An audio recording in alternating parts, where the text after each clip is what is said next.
महादेव 1008 आदिम तीर्थंकर श्री आदिनाथ भगवान की।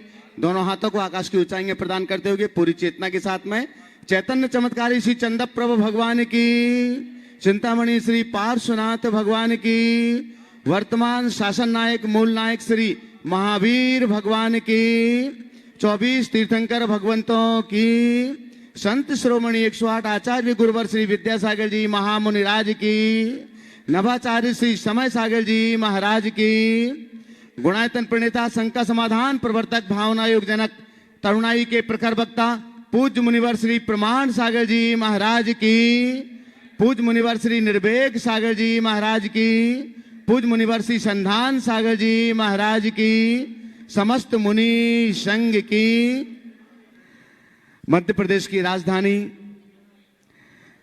झील नगरी के नाम से प्रसिद्ध भोपाल के उपनगर स्थित वर्धमान धाम वर्धमान नगर से टीवी चैनल का लोकप्रिय कार्यक्रम शंका समाधान आप सभी लोग देख रहे हैं और सुन रहे हैं। आप सभी दर्शकों का यहां पर उपस्थित समस्त श्रद्धालुओं का हार्दिक स्वागत एवं अभिनंदन। बंधुओं, शंका समाधान के इस सत्र को हम प्रारंभ करें उसके पूर्व पारस चैनल, आदिनाथ चैनल, प्रामाणिक ऐप और अन्य डिजिटल माध्यमों से जो लोग शंका समाधान के इस लोकप्रिय कार्यक्रम को देश और दुनिया में अपने घरों पर बैठकर के देख और सुन रहे हैं, उन सभी लोगों के लिए महाराज श्री का मंगल आशीष प्राप्त हो। साथ ही आप सब लोगों के लिए भी महाराज श्री का मंगल आशीष प्राप्त हो। ऐसी भावनाओं से दोनों हाथों को जोड़िएगा। आपके लिए भी मंगल आशीष की छांव मिलेगी और आपके माध्यम से देश और दुनिया में इस कार्यक्रम को देख सुन रहे सभी भक्तों के लिए भी मंगल आशीष की छांव प्राप्त होगी। हे महाराज श्री, नमोस्तु नमोस्तु नमोस्तु, इच्छामि इच्छामि इच्छामि। आइएगा बंधुओं, हम पूज्य श्री के पावन श्री चरणों में शंका समाधान के लिए प्रार्थना करें, अनुरोध करें। उसके पूर्व हम उन उदार मना दानदातारों के नाम की घोषणा कर रहे हैं जिन्होंने अपनी चंचला लक्ष्मी का सदुपयोग करते हुए गुणायतन तीर्थ से जुड़ने का सौभाग्य प्राप्त किया है। ये दानदातार ऑनलाइन दानदातार हैं। निर्माण निधि के रूप में गुणायतन परिवार में सम्मिलित हो रहे हैं। लोहरदा देवास से श्री अजित कुमार जी जैन संपूर्ण परिवार, एक बार जोरदार करताल ध्वनि से उनका सम्मान कीजिएगा। साथ ही ऑनलाइन ही गुणायतन परिवार से जुड़ रहे हैं श्री निर्मल कुमार जी जैन, सुनील जैन, नीलेश जैन, अनय जैन, आरौली भीलवाड़ा राजस्थान से, तो इनके लिए भी जोरदार करताल ध्वनि से इनका सम्मान कीजिएगा और दोनों हाथ जोड़िएगा। हम सीधे सीधे चलते हैं इस मंच की ओर और निवेदन करते हैं पूज्यवर मुनि श्री संधान सागर जी महाराज जी के पावन श्री चरणों में शंका समाधान के सत्र को आगे बढ़ाने के लिए दोनों हाथों को आकाश की ऊंचाई देते हुए जयकारा लगाएंगे। जब बोलो पूज्यवर मुनि श्री प्रमाण सागर जी महाराज की नमोस्तु। नमोस्तु महाराज जी। और महाराज जी के चरणों में हम सब नमोस्तु निवेदित करते हुए चलते हैं आज के शंका समाधान के सत्र में। आप लोगों की प्रश्न की परिचय मैं लूँ उससे पहले आज ऑनलाइन भी मेरे पास में प्रश्न आया और पूज्य महाराज श्री जी आकाश जी जैन सिलचर से जो आप लोग नियमित सुनते हैं, उनका प्रश्न है, दुख में एक उंगली स्वयं के आंसू पहुँचती है और सुख में 10 उंगलियां ताली बजाती है। जब हमारा स्वयं का शरीर ही ऐसा करता है तो हम दुनिया से क्यों गिला शिकवा करते हैं? कृपया शंका का समाधान देकर हमें अनुग्रहित करें। देखिए, मैं कहता हूँ ये बहुत अच्छा है और इससे हमें हमारी प्रकृति एक बहुत बड़ी प्रेरणा देती है। प्रेरणा क्या है? दुख को अकेले सह लो और सुख सबके साथ मिल के बात। प्रकृति बोलती, दुख हो आंसू पोंछना हो तो एक उंगली पर्याप्त है, सबको उसमें शामिल करने की क्या जरूरत। पर खुशी है सब मिलके ताली बजाओ। दुख सहने की चीज़ है और सुख बांटने की चीज़ है। हम दुख को सहे और सुख को बांटे। जब भी दुख आए अकेले भोगने के लिए राजी हो जाए और सुख की बात आए बांट बांट करके उसका आनंद लें। पूज्य श्री जी, राजेश जी सरावगी कोलकाता से पूछ रहे हैं कि भूतकाल में लोग ज्ञान एवं धन के अभाव में दुखी रहते थे, आजकल ज्ञान एवं धन का अहम दुख का कारण हो रहा है, ऐसा क्यों? ज्ञान और धन के अभाव में लोग दुखी होते थे। आपने कहा है कि ज्ञान और धन के अहम में लोग दुखी हो रहे हैं। सच्चे अर्थों में आज भी जो लोग दुखी हैं वो अपने अज्ञान के कारण ही हैं, और अतीत में भी जो दुखी थे वो अपने अज्ञान के कारण ही थे। हमारे दुखों का मूल हमारे मन में पलने वाला अज्ञान। जब तक हमारे मन में अज्ञान पलता रहेगा हम दुखी बने रहेंगे। जहाँ तक पुराने समय और आज की बात है, ये बात सत्य है कि पुराने समय में लोगों के मन में ज्ञान पिपासा बहुत थी, और धन की लालसा तो सदैव रही है। आज के समय में लोगों की ज्ञान पिपासा कम हो गई, और तकनीकी के युग में लोगों को ज्ञान सुगमता से उपलब्ध भी होने लगा, और आज धन की उपलब्धि भी लोगों को अपेक्षाकृत सहज हो गई। जब चीज़ें सहज होने लगती है तो उसका अभिमान भी बढ़ने लगता है। ये दोनों हमारे अज्ञान की परिणति है। जब हम इस अज्ञान से बाहर निकलेंगे तभी अपना कुछ बेहतर कर पाएंगे। अगला प्रश्न पार्थ जैन इंदौर अपने एक प्रश्न करेगा, और उसके बाद में बोलो इधर तैयार रहेंगे कोए फिजा से अपने बीच में जिनेश जी सिंगई परिवार के साथ में जो गुणायतन की ट्रस्टी हैं, वे अपना प्रश्न करेंगे। मुनिवर के चरणों में त्रिबार नमोस्तु, छुल्लक जी के चरणों में त्रिबार क्षामी। महाराज जी, बड़े भाई छोटे भाई के प्रति बड़े भाई का कैसा व्यवहार होना चाहिए, और बड़े भाई के लिए छोटे भाई का कैसा व्यवहार होना चाहिए, दोनों के मतलब रिश्ते कैसे होने चाहिए? बहुत अच्छा सवाल किया। दो भाइयों का आपसी रिश्ता कैसे होना चाहिए, है ना? छोटे का बड़े के प्रति और बड़े का छोटे के प्रति। मैं कहूँ छोटे को बड़े का बहुमान करना चाहिए, और बड़े को छोटे का ध्यान रखना चाहिए। क्या बोला?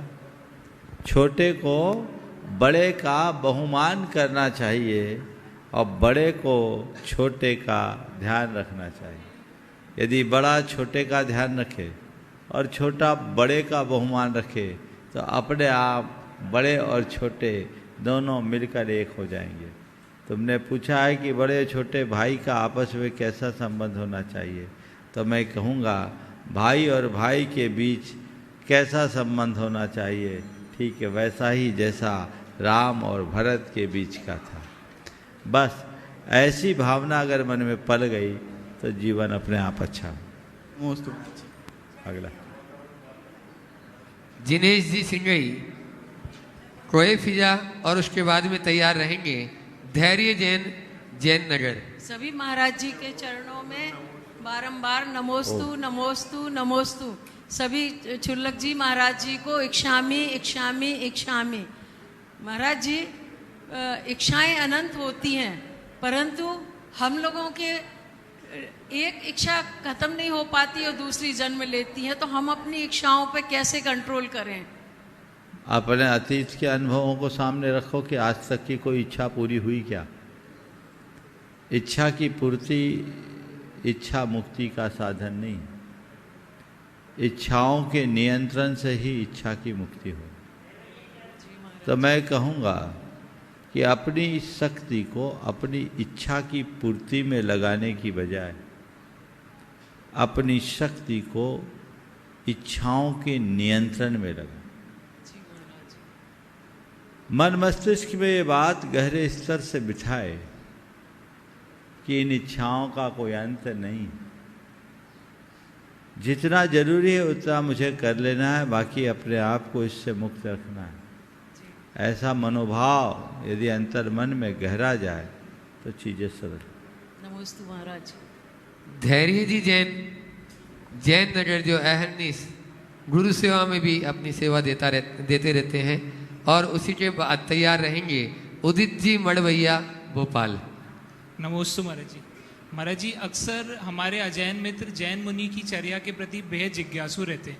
महाराज जी, हम उन्हें बताते भी हैं तभी कोई संतुष्टिजनक उत्तर नहीं दे पाते।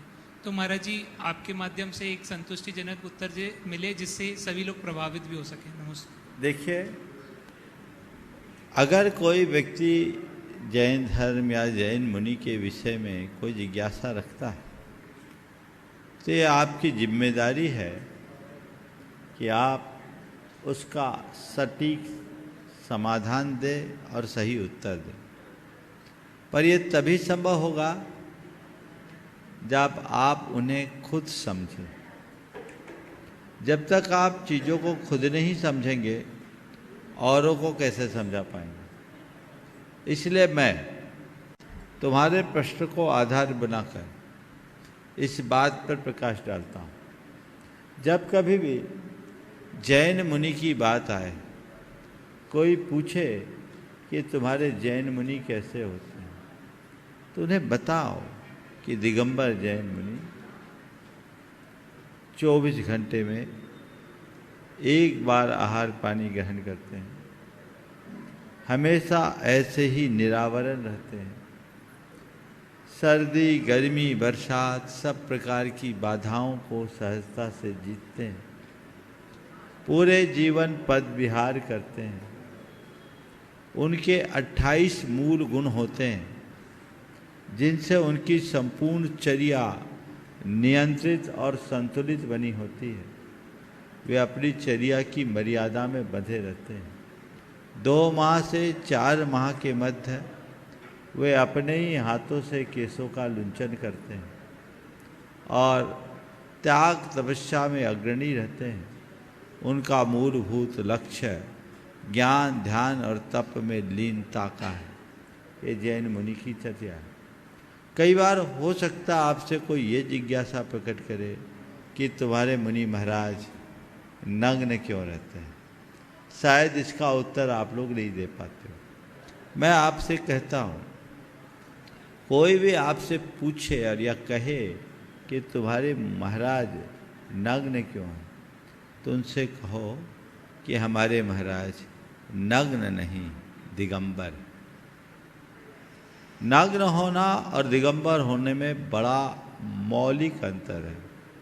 नग्न वह है जो निर्वस्त्र है और दिगंबर वह है जिसने दिशाओं को ही अपना अंबर यानी वस्त्र बना लिया। समझ। एक बार एक पत्रकार ने मुझसे पूछा, महाराज आप नग्न क्यों हैं? मैंने कहा, किसने कहा हम नग्न हैं? महाराज आपने तो कपड़े नहीं पहने। ठीक, कपड़े भले नहीं पहने पर मैंने भी कुछ पहन रखा, आप उसे देखिए। महाराज कुछ दिख तो नहीं है, बस देखिए मैंने भी पहना है। अरे क्या है? बोले अंतर है आपके और हमारे वस्त्रों में। आपने तंतुओं के वस्त्र पहना है, हमने दिशाओं को वस्त्र बना लिया। आप हमें नग्न मत समझे, हम दिगंबर। नग्न तो भोगी विलासी भी होता है।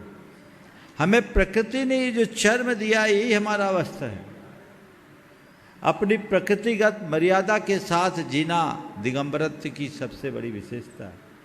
तो जब कभी ऐसी बात आए तो आप कहें कि हमारे मुनिराज दिगंबर, उन्हें नग्न मत समझो और उनसे कहो कि मेरे साथ चलो, उनके पास बैठो।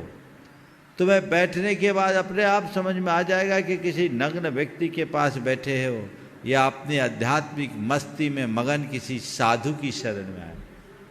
सोच बदल जाए। तो लोगों के अवधारणा को समझाए और उन्हें बताए कि दिगंबर परंपरा अनादिकालीन परंपरा है। वेदों में भी वात रसन और वात वसन मुनि होते थे, समझ गए। निर्गंथ कहलाते थे, वे दिगंबर कहलाते थे। पुराणों में भी दिगंबरों की बड़ी गहरी चर्चा है। तो जहाँ दिगंबर साधु दिख जाए वहाँ लोग मंगल मानते थे। ऐसा कहा जाता है कि जब महाभारत का युद्ध छिड़ने को हो गया, श्री कृष्ण अर्जुन के रथ को लेकर के जा रहे थे। एक पहाड़ी में एक दिगंबर मुनि महाराज ध्यान मग्न अवस्था में दिख गए। तब श्री कृष्ण ने अर्जुन से कहा, अर्जुन अब मत घबरा, अब मत घबरा, गांडी वस्त्रम करे कुरु, अपने धनुष बाण को अपने हाथ में लो, आगे चलो। सर्वा विजयमयी यात्रा निर्गंथो अत्र दृश्यते। हमारी यात्रा पक्की है क्योंकि हमारे सामने निर्गंथ के दर्शन हो रहे, इसलिए कुछ सोचने की बात नहीं है। तो दिगंबर मुद्रा को इतना अधिक महत्व और मूल्य हर युग में मिलता रहा है, इसलिए जब कभी कहीं बात हो हम दिगंबरत्व को इसी रूप में प्रतिष्ठित और प्रतिपादित। उदित जी मड़ भैया, और उसके बाद में तैयार रहेंगे एडवोकेट अभिराज जी, जैन गुणायतन ट्रस्टी, लाल घाटी। नमोस्तु महाराज जी। महाराज जी, मेरा प्रश्न ये है कि अभी कुछ दिनों पहले जो ग्वालियर में जो मंदिर है हमारे गोपाचल पर्वत पे, वहाँ पे जो एएसआई, वहाँ पे एएसआई का रेगुलेशन है और वहाँ पे जो नॉन जैन है वो वहाँ पे जाते हैं और जो प्रतिमा सारी दिगंबर हैं उसका मजाक उड़ाते हैं, अभद्र चीज़ें होती हैं और उसको सोशल मीडिया पे भी डालते हैं, और बाद में रिस्पॉन्स में उसी में वो कहते हैं कि हमसे गलती हो गई, हमें पता नहीं था कि ये जैन भगवान दिगंबर भगवान की प्रतिमा थी। अब जो एएसआई रेगुलेटेड एरिया है वो वहाँ पे अपने जैनों की कोई रेगुलेशन नहीं है और सारा भरोसा एएसआई पे, पर एएसआई भी वहाँ कुछ नहीं करती है। तो इसमें क्या किया जा सकता है कि वहाँ पे जो रेगुलेशन है वो अपनी समाज की हो? नमस्ते। देखिए, ये भारतीय व्यवस्था ऐसी है कि जो चीज़ें एएसआई के अंतर्गत है, पुरातत्व विभाग के अंतर्गत है, उसे हम लोग ले नहीं सकते, बाध्यता है। लेकिन हम लोगों को चाहिए कि हम उस विभाग के लोगों को कहें कि यहाँ हमारी आस्थाएं जुड़ी है, ये हमारे पूज्य प्रतीक है, केवल दर्शनीय मॉन्यूमेंट नहीं है। हम इनकी पवित्रता को सुरक्षित रखें, इनकी मर्यादा को सुरक्षित रखें, और इसके लिए सरकार से हमें पूरी तरह से संपर्क साधना चाहिए, लिखा पढ़ी करना चाहिए, और इस बात के लिए सुनिश्चित कराना चाहिए कि यहाँ कोई भी व्यक्ति आए तो हमारी व्यवस्था के अनुकूल आए, हमारी मर्यादाओं के अनुकूल आए, हमारी पवित्रता के अनुकूल आए। और भी अनेक धर्मों के ऐसे धार्मिक स्थान जो एएसआई के अंतर्गत है और जिनका पूरा मैनेजमेंट और प्रबंधन उनके माध्यम से होता है, वहाँ पवित्रता को बनाया जाता है।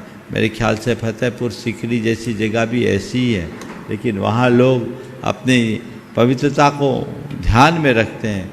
ऐसी ही पवित्रता यहाँ भी सुनिश्चित होनी चाहिए, और इसके लिए पूरे देश भर की समाज को, मुझे नहीं मालूम तुम जो बोल रहे, कुछ वर्ष पहले इस तरह की बात आई थी, पर जैसी मुझे सूचना है वो नियंत्रित हो गया था। अब नया कोई मामला आया है तो मुझे नहीं मालूम, नया मामला आया तो इसकी पुनरावृत्ति ना हो, इस पर रोक लगानी चाहिए और सरकार से और इससे हर स्तर पर बात करना चाहिए। नमोस्तु महाराज। एडवोकेट अभिराज जी, जैन ओम गुणायतन ट्रस्टी, और उसके बाद में तैयार रहेंगे सुनील पब्लिशर्स, लाल घाटी। पूज्य मुनि श्री के चरणों में बारंबार नमोस्तु। विराजमान चुल्लक श्री के चरणों में एक छामी।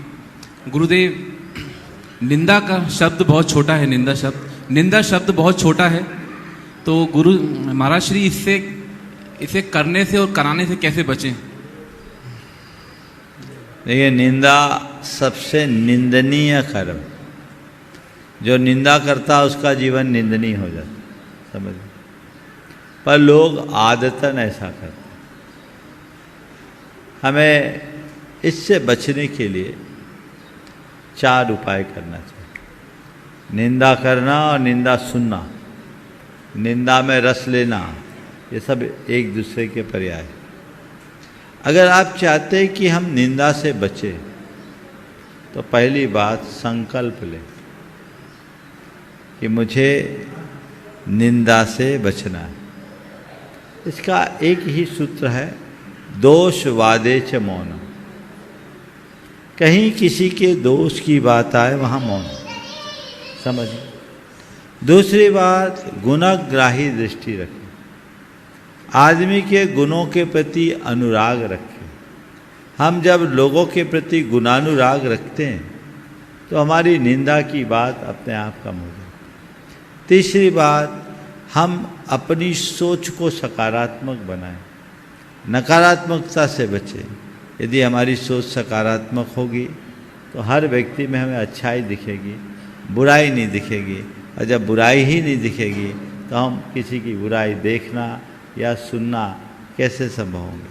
और चौथी बात, हम अपनी लाइन को लंबी करने की कोशिश करें ताकि दूसरों से प्रतिस्पर्धा, ईर्ष्या और देश की भावनाएं उत्पन्न न हो। दूसरों की लाइन छोटी करने की में ताकत खपाने की जगह अपनी लाइन लंबी करने का अभ्यास हम कर लें तो शायद ज़्यादा बेहतर परिणाम दे सकें। नमोस्तु महाराज श्री। सुनील जी पब्लिशर्स लाल जाटी, और उसके बाद में प्रवीण जी जैन वर्धमान नगर। महाराज श्री के चरणों में 13 बार नमोस्तु। चुल्लक महाराज के चरणों में इक्षामी। महाराज जी, हम सब ने एक वहम पाल रखा है कि सब कुछ हमने संभाल रखा है। महाराज जी, प्रश्न ऐसा है कि सरल होना कठिन है, सरल होना कठिन है और सरल होकर सुनना कठिन है। सुनना कठिन है और सुनकर उसको सहन करना कठिन है, और सहन कर कर उसको बुनना कठिन है, और बुनकर उसको कहना कठिन है। महाराज, 4 शब्द सरल जरूर है, पर चारों शब्द जो सरल जरूर है, पर महाराज चारों शब्द पाल नहीं पाते, ना सुन पाते हैं, ना सहन कर पाते हैं, ना बुन पाते हैं, ना कुछ कह पाते हैं। बस महाराज, ये शब्द कैसे संभले? बहुत सुंदर बात आपने कही। सरल शब्द सुनना सरल, सहना कठिन, गुनना कठिन और कहना कठिन है। मतलब कहना कठिन है, सहना कठिन है, गुनना कठिन। मैं ये सब चीज़ें सरल हो सकती, जैसे आप कठिन कह रहे हैं वो सब चीज़ें सरल हो सकती हैं, बशर्ते हम अपने अहम को गौन कर दें। अहम, हमारे अंदर का ईगो हमें सरल नहीं बनने देता। जो व्यक्ति नम्र होता है वही सरल बन पाता है। हमारे मन का अहंकार हमें रोकता है, वो हमारे रास्ते का रोड़ा बन जाता है। तो चाह करके भी हम कुछ बात आती भी है तो आगे नहीं बढ़ पाते। तो अपने मन में सरलता को जगाने के लिए हमें चाहिए कि हम अपने अहंकार को गौन करें। जो जो अहंकार बढ़ता है त्यों तो कुटिलता भी बढ़ती है, और जो जो व्यक्ति विनम्र होता है त्यों तो सरलता आती है। दोनों चीज़ें साथ चल। बस नमोस्तु महाराज। हाँ अभिजीत। हाँ, मेरा एक निवेदन था महाराज जी। आज विजय जी पाटनी पब्लिशर जो हैं और अभिषेक जी जो हमारे गुणायतन ट्रस्टी हैं, ये दोनों आज स्कूल के चुनाव में भारी मतों से विजयी हुए हैं, और सबसे ज़्यादा मत तो सुनील पब्लिशर्स जी को मिला है इसमें। तो हमारा एक गुरुदेव ये था कि एक तो इनका स्कूल को किस तरह से चलाना चाहिए, किस तरह से आगे बढ़ाना चाहिए, थोड़ा सा इनको थोड़ा सा बताइए। हालांकि अनुभवी है, अच्छा, इनको अगर अगर पहले तो जो व्यवस्था फैलती है वो खत्म हो। देखो, खंडेलवाल सभा की ओर से इनका आज सम्मान भी करना चाहते हैं हम इनका यहाँ। देखो, पहली बात तो चुनावी घमासान तो घमासान होता है,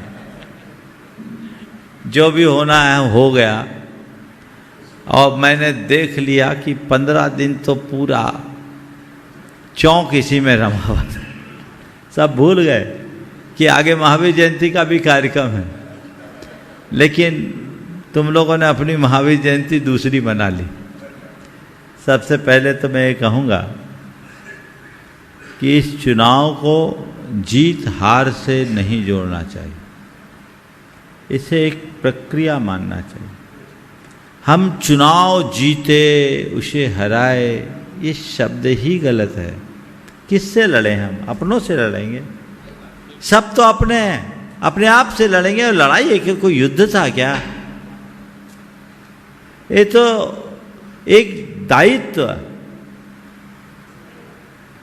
किसी को दिया है या मिला है, उसका चयन हुआ, लोगों ने उसे पसंद किया, ठीक है, एक जिम्मेदारी तुम्हें मिली, तुम्हें कोई राज नहीं मिला है। पर लोक धारणा ऐसी बन गई, हम चुनाव में खड़े हुए तो चुनाव में खड़ा होना ही लोगों के लिए एक बड़ी प्रतिष्ठा का विषय होता, और फिर वो प्रतिष्ठा के लिए लड़ते हैं। मुझे मालूम है जितने चुनाव में एक्टिव हैं वे अपने कार्यकाल में नहीं दिखेंगे, अब वो अगले ही चुनाव में दिखेंगे, 2-4 को छोड़ के। ऐसा देखने में आता है महाराज जी, बिल्कुल। एक आत्मसंतुष्टि रहती कि मैं चुनाव लड़ा तो जीत गया, वो मानसिकता है। व्यक्ति नहीं लड़ता, उसकी प्रतिष्ठा लड़ती। तो ये जो सोच है, इस सोच से ऊपर आना चाहिए। मैं तो चुनाव के ही पक्ष में नहीं रहता, क्योंकि मुझे मेरा अनुभव है जब जब चुनाव होते हैं समाज में कटुता बढ़ती है, और इसलिए मैंने अनेक बार ये कहा है कि चुनाव में भले ही कोई जीते, समाज हार जाती है। तो पहला मैं तो ये कहूँगा कि जो भी पक्ष है आप सबके शब्दावली में विजयी हुआ है, मैं इसको जीत हार से अलग देखता हूँ, मैं सुधारता हूँ। जिस भी पक्ष को चुना गया है वो पहला काम ये करे कि अपने ही भाइयों से अपने संबंधों को सामान्य बनाए, द्वेष की गांठ मन में ना आने दे। धर्म और समाज के क्षेत्र में काम करते समय यदि हमारे मन में द्वेष पनपे तो इससे बुरा और क्या होगा। ये तो घाटे का सौदा है, जहां हमने समय लगाया, शक्ति लगाई, संसाधन लगाया और व्यर्थ में द्वेष पाल लिया। ये उचित नहीं है। पहले उसको हटा। गुरुदेव ने बहुत अच्छा हाइकू लिखा है, द्वेष पचाओ इतिहास बनाओ, नेता बने हो। क्या बोला उन्होंने? द्वेष पचाओ इतिहास बनाओ, नेता बने हो। तो जिन्हें चुना गया जनता ने उन्हें अपना नेता बना लिया। तो तुम्हारा पहला दायित्व द्वेष को पचाने का होना चाहिए। अगर कोई भी दल, अभी तो मुझे लगता है सेमीफाइनल है, फाइनल तो आगे आने वाला है, ऐसा ही लोगों से सुना है हमने, है ना? क्यों मनोज? सही बात है, सही बात। तो आने वाला है।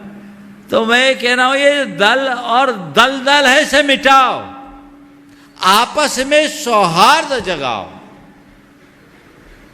तो कुछ उपलब्धि है। अन्यथा यह सब अर्थहीन है, इसका कोई लाभ नहीं। काश लोगों में ऐसी सद्बुद्धि आए।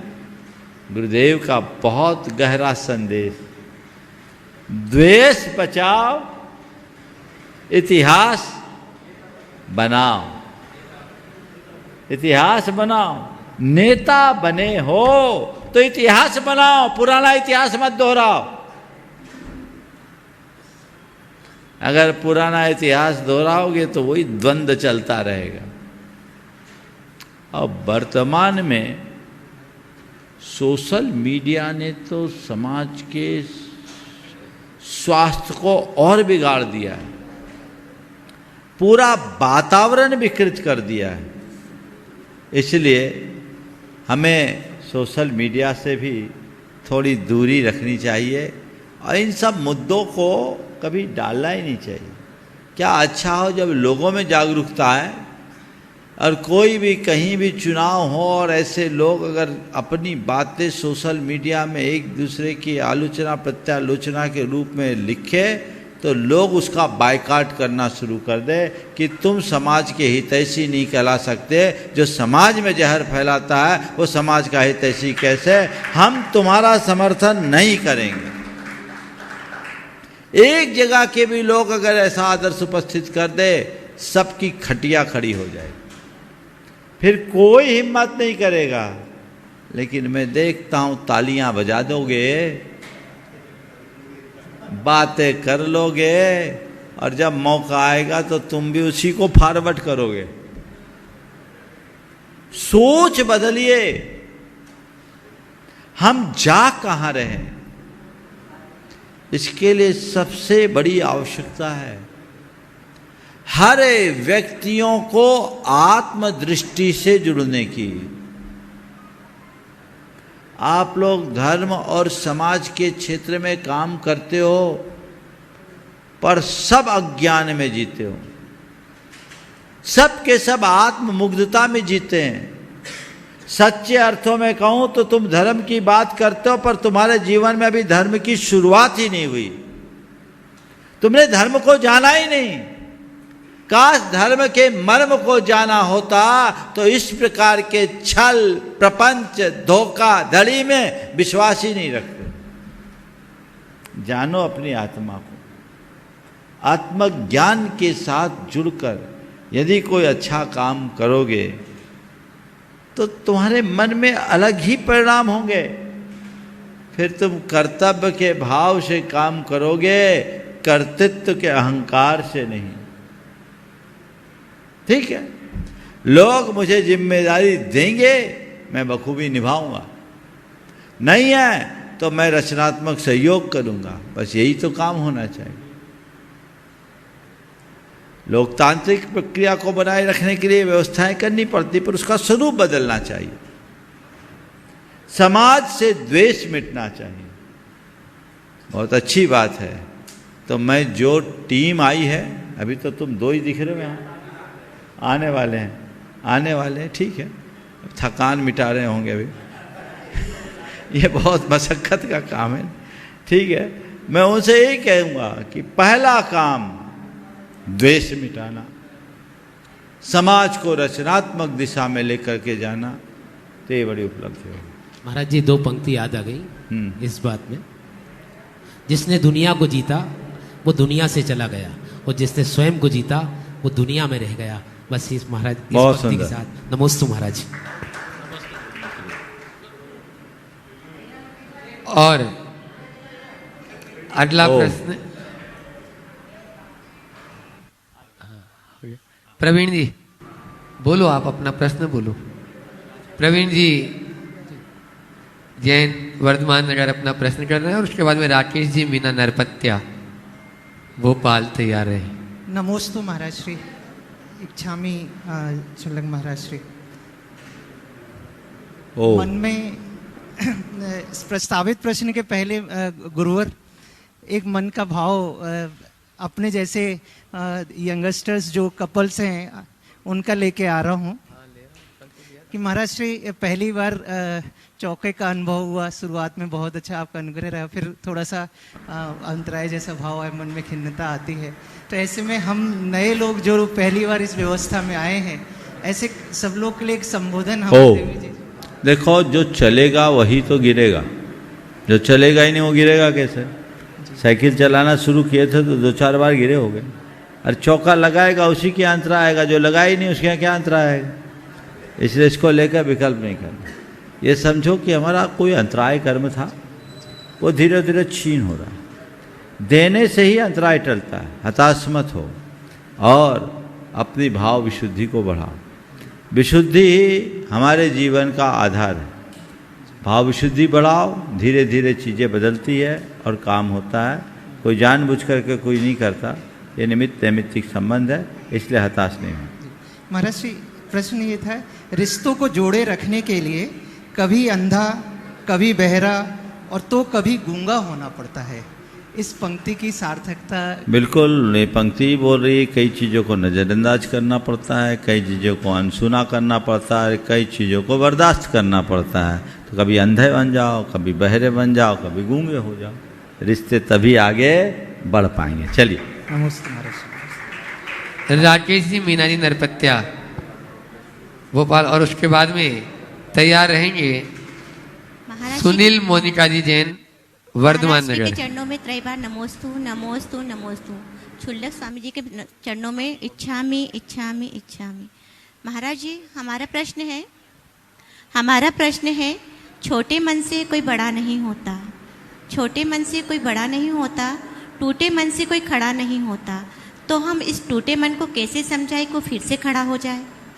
छोटे मन से कोई बड़ा नहीं होता और खोटे मन से कोई खड़ा नहीं होता। आपने पूछा है कि हम छोटे मन को बड़ा कैसे बनाएं और खोटे मन को खरा कैसे बनाएं। तो मैं इतना ही कहूँगा कि अपने छोटे मन को बड़ा बनाना चाहते हो और खोटे मन को खरा बनाना चाहते हो, 4 काम करो। पहला काम, बड़ों की संगति करो, बड़े मन वालों की संगति करो। जिनका मन बड़ा है, जिनके विचार बड़े हैं, उनकी संगति करो। कहावत है जैसी संगत वैसी रंगत। तो हम उनकी संगति करेंगे, हमारा मन बड़ा हो। दूसरी बात, ऐसे लोगों के जीवन चरित्र को पढ़ो जिनका मन बड़ा था और बड़े मन के बल पर जिन्होंने बड़ी ऊंचाई पाई, यानी संगति के साथ स्वाध्याय, साहित्य का स्वाध्याय करो। तीसरी बात, अपने मन को बड़ा बनाने के लिए हमेशा कुछ आत्म सुझाव अपने आप को दो कि मुझे सही सोचना है, मुझे सुंदर सोचना है, सही सोचना है, सुंदर सोचना है। इस भाव से अपने कुछ सुझाव, तो अपने मन में एक संकल्प जगेगा कि नहीं, मुझे सही और सुंदर सोचना है। और चौथी बात, जिनका मन खोटा है, जिनकी सोच छोटी है, उनसे सुरक्षित दूरी बना। नमोस्तु महाराज जी, नमोस्तु। सुनील मोनिका जी जैन वर्धमान नगर, और उसके बाद में तैयार रहेंगे विनोद जी बबीता जी एमपीटी परिवार वर्धमान नगर। हेलो, 1008 श्री भगवान महावीर स्वामी की जय। मुनि श्री के चरणों में 3 बार नमस्तु, छुल्लक जी के चरणों में 3 बार इच्छामि। गुरु जी, हम ऐसा क्या करें? अभी हमारी 2 प्रतिमा हैं और हम और मोक्ष मार्ग के रास्ते पर आगे कैसे बढ़ें और हमें क्या करना चाहिए? गुरु जी, आपका गंधोदक हमें नहीं मिल पाया, आपकी जाने का थोड़ा हमें मार्गदर्शन दे। महाराज देखो भाई, आप बहुत अच्छी बात है कि आप 2 प्रतिमा के व्रत पाल रहे। बस एक ही लक्ष्य रखो कि जैसे जैसे मेरे दायित्व तो पूरे हो, मुझे आगे बढ़ना है। और 2 से 7, 2 से 5, 5 से 7, 7 से 11, फिर उसके आगे लक्ष्य तो हमारा ही रखना चाहिए। जहाँ तक लाभ नहीं मिल पाया तो हम भी क्या करें भाई, मौका तो हमने सबको दिया, जिसका जिसका योग बने वही होता। एक बात आप सबको बता दूं, मुझे खुद पता नहीं होता कि आज मुझे कहाँ जाना है। ये निमित्त नैमित्तिक संबंध है, इन बातों का कभी विकल्प नहीं करना चाहिए। मैं सबसे हार ले लेता हूँ, इससे ज़्यादा और क्या आप लोगों के लिए दे सकता हूँ? बोलो। सबके घर तो जाना संभव नहीं है। किसी भी एरिया में, किसी भी कॉलोनी में जाओ तो इतने सारे लोग हैं, तो कुछ तो बच ही जाएंगे। पर जितना हम लोग रुकते, अपेक्षाएं बढ़ते जाती। आए हम 1 दिन के लिए थे, हो गया 1 सप्ताह।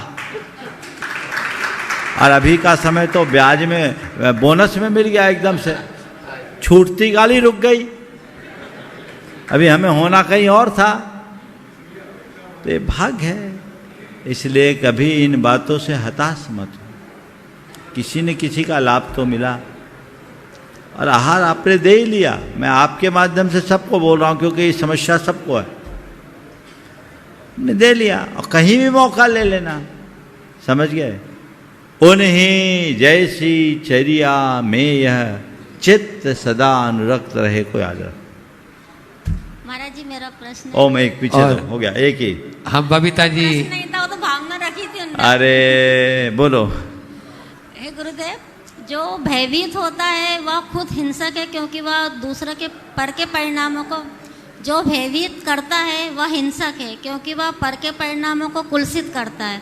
लेकिन वह खुद स्वयं भयभीत होकर भी हिंसक है, ऐसा क्यों? देखिए, जो भयभीत करता वो हिंसा करता है, लेकिन मैं एक दूसरे शब्दों में कहूँ, जिसके मन में खुद भय होता वही दूसरों को भयभीत करता है। समझ गए? दूसरे को डराने के लिए, डर दिखाने के लिए लोग आंखें टेढ़ी करते हैं। समझ गए? तो इसके मन की दुर्बलता है। डर अहंकार के कारण प्रकट होता है। मेरा कोई नुकसान ना हो, मेरा कुछ छूट ना जाए, मेरी कोई क्षति ना हो जाए, ये मनोभावना है।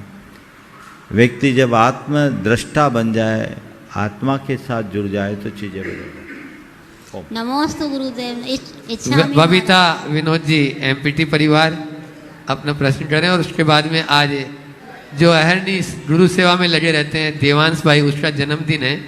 वैभव देवांश जैन, अशोका गार्डन के दोनों बालक हैं। और उसके साथ में ही रुचि लाइफ का दक्ष जैन, तीनों एक साथ रहेंगे। गुरुवर के चरणों में एमपीटी परिवार का नमोस्तु नमोस्तु। छुल्लक महाराज जी के चरणों में इक्षामी इक्षामी। गुरुवर, मेरा प्रश्न ये है, शाश्वत भूमि शिखर जी टोंकों से मोक्ष पधारे अनंत सिद्ध परमेष्टि भगवान की संख्या कैसे आधारित है? वह सभी साथ में मोक्ष पधारे अथवा किस किस समय पर गए? देखो, इतने मुनि कभी भी मोक्ष एक साथ नहीं पधार सकते।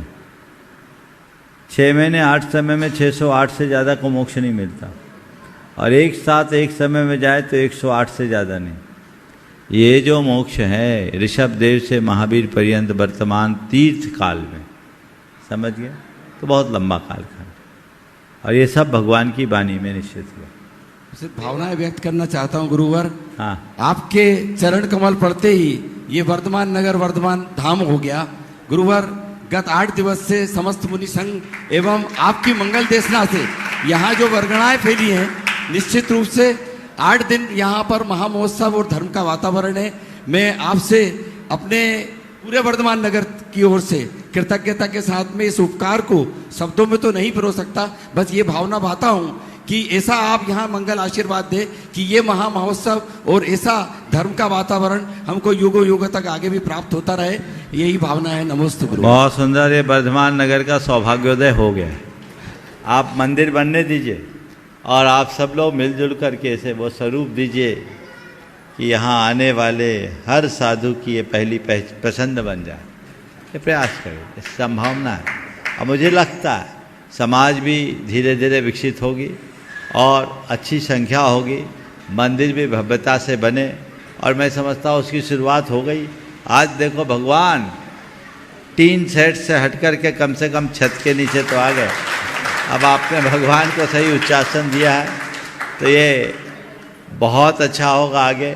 और मैं तो यही कहूँगा कि आप लोगों को अब अपनी तत्परता दिखानी है, अपनी जिम्मेदारी निभानी है। यहाँ की व्यवस्था ऐसी उत्तमोत्तम व्यवस्था बना दीजिए कि सब चीज़ें अपने आप सहज हो जाए और काम हो जाए, और आप ही के मंगल आशीर्वाद से यहाँ पर प्राण प्रतिष्ठा हो, यही बहुत भावना भाव। देवांश जैन, अशोका गार्डन अपने साथियों के साथ में, और उसके बाद में मनोज जी भांडा अपनी पूरी टीम के साथ में, अध्यक्ष पंचायत दिगंबर जैन समाज भोपाल।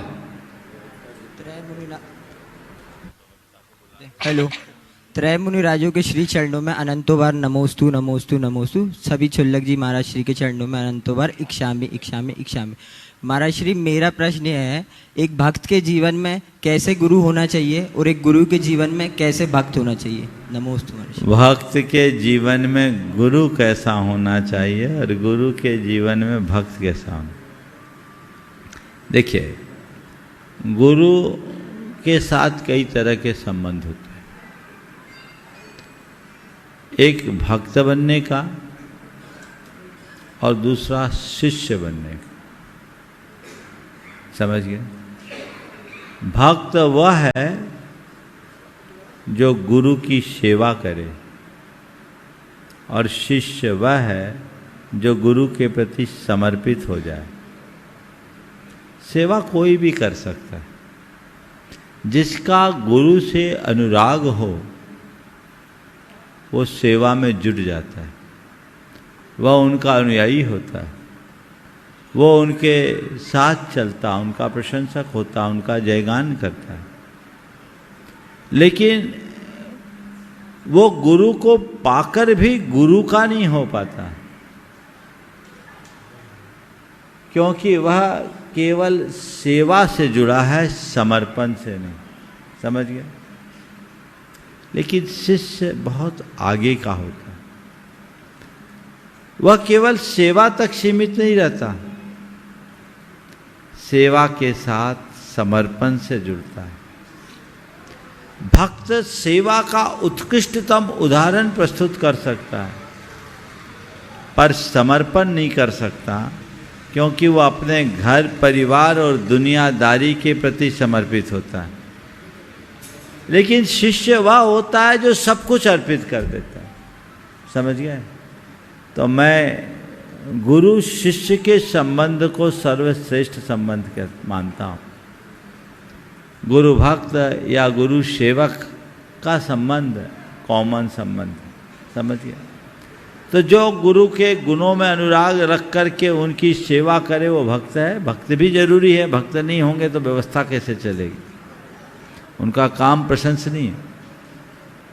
लेकिन भक्त से ऊंचा स्थान शिष्य का है, जो समर्पित रहे, अपनी इच्छा शक्ति को गुरु के चरणों में अर्पित कर दे, अपनी निर्णय शक्ति को गुरु के चरणों में अर्पित कर दे, अपनी समझ शक्ति को गुरु के चरणों में अर्पित कर दे, अपनी संकल्प शक्ति को गुरु के चरणों में अर्पित कर दे, वह शिष्य होता है जिसका सर्वोत्कृष्ट समर्पण होता है। तो वैसा शिष्य हो।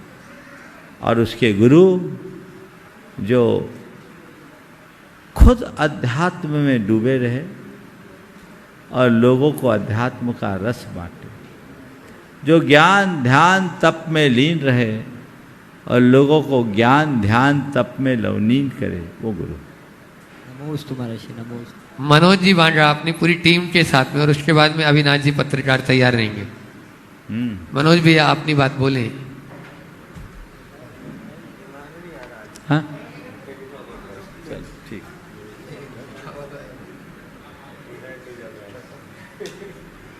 नमोस्तु, नमोस्तु महाराज श्री, नमोस्तु। पूज्य प्रमाण सागर जी महाराज के चरणों में बारंबार नमोस्तु। मुनि संघ के चरणों में बारंबार नमोस्तु। चुल्लक जी महाराज के चरणों में बारंबार इच्छामी इच्छामी इच्छा। महाराज श्री, सर्वप्रथम तो महावीर जयंती का अवसर है। बोलो बोलो। महावीर जयंती का अवसर है, इसके लिए हमें आपका सानिध्य और मार्गदर्शन दोनों प्राप्त हो, ऐसी आपके चरणों में बारंबार प्रार्थना है। महाराज श्री, अभी आपके मुखारबिंद से सोशल मीडिया के संबंध में कुछ चर्चा आई थी। अभी हमारे दिगंबर विद्यालय समिति का एक चुनाव हुआ, उसमें मुझे ऐसा लगता है कि जो चुनाव परिणाम आए उससे ऐसा प्रतीत होता है कि जैसी आपकी बात थी, सोशल मीडिया से लोगों ने त्रस्त होकर के भी लोगों ने वोट दिया है, और जिस पैनल को हम लोग सपोर्ट कर रहे हैं उस पैनल को बहुतायत मत प्राप्त हुए हैं। महाराज श्री, चूँकि भोपाल राजधानी है और प्रदेश भर के अलग अलग हिस्सों से कहीं ना कहीं कोई काम निकलते रहते हैं, और पंचायत ट्रस्ट इन कामों को जितना प्रयास होता करती है। महाराज श्री, आपके चूँकि आपका प्रवास है और भोपाल में आपका प्रभाव है, आपसे सब परिचित हैं, आप सबसे परिचित हैं। एक निवेदन है पंचायत कमेटी ट्रस्ट के अध्यक्ष के होने के नाते कि ऐसा कुछ हो कि जितने लोग भी सोशल मीडिया पे काम करते हैं उनके लिए एक दिन संघ का समाधान हो, और ऐसा उनके किसी को भी पंचायत कमेटी ट्रस्ट या मेरे से व्यक्तिगत कोई राग दोष हो, उनसे मैं इस मंच के माध्यम से, इस कार्यक्रम के माध्यम से क्षमा चाहता हूँ कि अगर मेरे किसी भी कारण से उनको किसी भी कारण तरह का कोई क्लेश पहुँचा हो, मैं क्षमा चाहता हूँ। और इस सारी प्रक्रिया को समाज हित में आगे बढ़ाएं, ऐसा कुछ प्रयास हो आपके माध्यम से। बहुत अच्छा भाव प्रकट किया है, बहुत अच्छा भाव प्रकट किया है। महावीर जयंती हो जान दो, एक दिन समाज का सामूहिक प्रतिक्रमण हो जाए, जिसकी आज बहुत ज़रूरत है। ये प्रतिक्रमण जो हमारी चित्त की शुद्धि करे, हमारे मन को निर्मल बनाए, वो प्रयास करना चाहिए। अभी तो हमारे सामने महावीर जयंती, इसे भव्याति भव्य तरीके से सभी को संपन्न कराना है। कल से ही कार्यक्रम की शुरुआत है। प्रातःकाल हम लोग कल चौक के जिनाले में पहुंचेंगे और एक बड़ा सुयोग बनेगा। अपने ही अनुज विमल सागर जी और अनंत सागर जी के साथ कल हम लोगों का मिलना भी होगा। चौक में कल हम लोग पूरे दिन रहेंगे और कल शाम का महाराज श्री, चूँकि अभी हमारे कमेटी के कुछ लोग मुख्यमंत्री महोदय से मिलने गए थे, तो उन्होंने महावीर जयंती के दिन 3 बजे का समय दिया है। साथ ही साथ अभी आदरणीय प्रहलाद पटेल जी का भी संदेश आया था, वहाँ भी लोग मिलने गए थे। तो उन्होंने पूरा अपने बंगले का स्थान दिखाया और कुछ उन्होंने सफाई आदि व्यवस्था करके, और उनका ऐसी भावना है, उन्होंने निवेदन किया है, उन्होंने अपना जो कार्यक्रम था उसको भी आगे बढ़ा दिया है कि महाराज श्री का संघात समाधान कल का अगर हो वहाँ पर, वो पूरी चर्या वहाँ पे चाहते हैं कल शाम को ऊपर रात्रि आदि की। तो जैसा आपका आशीर्वाद हो वो आशीर्वाद मांग रहे हैं, और जैसे आपकी भावना हो वैसा। नमस्ते महाराज। बहुत अच्छी बात है, ये कार्यक्रम तो होना ही। तो मैं बता देता हूँ जो आप लोगों ने कार्यक्रम निर्धारित किया है। कल हम लोग यहाँ प्रातःकाल चौक में रहेंगे, और कल शाम का शंका समाधान जैसा आप बोल रहे हैं माननीय प्रहलाद पटेल जी के बंगले में होगा, क्योंकि परसों वहीं से हम लोगों को प्रातःकाल रविंद्र भवन में कार्यक्रम होना है। तो ये कार्यक्रम होगा, रात्रि का प्रवास वहीं होगा, पास में ही है। और परसों प्रातःकाल रविंद्र भवन में कार्यक्रम के बाद वापस हम लोग चौक आएंगे। थोड़ी भाग दौड़ तो है। और 9 तारीख का शंका समाधान चौक में करना होगा, ताकि 10 तारीख के प्रातःकाल के शोभा यात्रा में हम लोग सम्मिलित हों। लेकिन इस बार की शोभा यात्रा जल्दी निकालनी है, 7:30 बजे शोभा यात्रा शुरू हो जानी चाहिए। हम लोग थोड़ी दूर तक शोभा यात्रा में रहेंगे, और उसके बाद महावीर जयंती का कार्यक्रम चूँकि रविंद्र भवन से दोपहर में रखा गया है 2:30 बजे से, तो हम लोग उसके लिए प्रोफेसर कॉलोनी में जाएंगे, वहीं चर्या होगी। और 10 तारीख की आहार चर्या प्रोफेसर कॉलोनी में करके रविंद्र भवन में पहुंचेंगे, वहीं सारा कार्यक्रम संपन्न होगा। आप लोग इस पूरे कार्यक्रम को उसी हिसाब से बना करके रखें, और ये सूचना सब तक पहुंचा दें। ये त्रिदिवसीय आयोजन को खूब धूमधाम के साथ संपन्न करें। 9 तारीख को जो जीटो का कार्यक्रम है उसमें भी हम लोग सहभागिता देंगे। तो ये कार्यक्रम त्रिदिवसीय 3 दिन में 3 अलग अलग स्थानों में होगा। आप सब उसका लाभ लें। और कल प्रातःकाल का प्रवचन चौक मंदिर में होगा। बोलिए परम पूज्य आचार्य गुरुवर श्री विद्यासागर प्रहलाद जी पटेल की बहुत भावना थी, वो बहुत हम प्रारंभ से जुड़े हुए हैं, और उन्होंने विशेष अनुरोध किया है, इसलिए उनके अनुरोध को हम लोग स्वीकार करते हैं। महाराज श्री, एक अवसर और बन रहा है उस दिन हम सबके सौभाग्य से कि पूज्य आचार्य भगवान के आशीर्वाद से आपको, उनके करकमलों से आपको दीक्षा प्राप्त हुई थी। तो भोपाल वासियों को उस अवसर को पूज्य निर्भय सागर जी महाराज के मार्गदर्शन में मनाने का आशीर्वाद दें, और हम सबको महाराज श्री ऐसा मार्गदर्शन दें कि अरे बोलो ना, दीक्षा लेनी है तो आ जाओ, महोत्सव हो जाएगा। महाराज जी 1 मिनट के अंदर प्रश्न खत्म कर रहे हैं। बोलो। गुरुदेव, महावीर जयंती की बात तो सभी कर रहे हैं, अभी बांगा जी ने भी सारा कर दिया कि आपका 38वां दीक्षा दिवस भी महावीर जयंती के दिन ही है। गुरुदेव, आपने आचार्य श्री के दर्शन किए, तो आज आप सर्वश्रेष्ठ मुनिराज के रूप में हैं, और यदि आपको मान लीजिए दर्शन नहीं मिलते तो क्या होता? ये सवाल खड़ा रखो, कल उत्तर दूंगा। बोलिए परम पूज्य आचार्य गुरु विद्यासागर।